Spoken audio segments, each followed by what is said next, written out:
Oil కోసం America వెనుజులాను ఆక్రమించుకుందో ఆ ఆయిల్ను లాక్కునే ప్రక్రియను ప్రారంభించాడు అమెరికా అధ్యక్షుడు ట్రంప్. మదురో అరెస్ట్ తరువాత వెనుజులాలో తాత్కాలిక ప్రభుత్వం ఏర్పడింది. ఆ ప్రభుత్వం అమెరికాకు అనుకూలంగా పనిచేస్తుంది. త్వరలోనే వెనుజులా తాత్కాలిక ప్రభుత్వం అమెరికాకు 3 నుండి 5 కోట్ల బ్యారెళ్ల క్రూడ్ ఆయిల్ ను అప్పగించబోతుందంటూ అమెరికా అధ్యక్షుడు ట్రంప్ ప్రకటించాడు. వెనుజులా నుంచి వచ్చే ఆయిల్ ను మార్కెట్ ధరకు అమెరికా అమ్మబోతున్నట్లు చెప్పాడు. ఈ అమ్మకాలను స్వయంగా పర్యవేక్షిస్తున్నానని చెప్పాడు ట్రంప్. ఆయిల్ అమ్మగా వచ్చే డబ్బును అమెరికా అలాగే వెనుజులా ప్రజల ప్రయోజనాల కోసం వినియోగిస్తామని తెలిపాడు.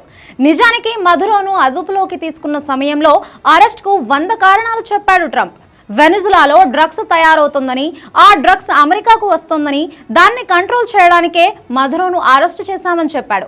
వెనుజులాలో పరిస్థితి చెయ్యి దాటబోతుందని, కాబట్టి ఆ దేశ ప్రజల కోసం ఈ నిర్ణయం తీసుకున్నానని, తానేదో వెనుజులాను ఉద్ధరిస్తున్నట్లు స్పీచ్లు కూడా ఇచ్చాడు. కానీ ఇప్పుడు మిగతా విషయాలను గాలికి వదిలేసి కేవలం క్రూడ్ ఆయిల్ లాక్కునే ప్రక్రియను మొదలుపెట్టాడు.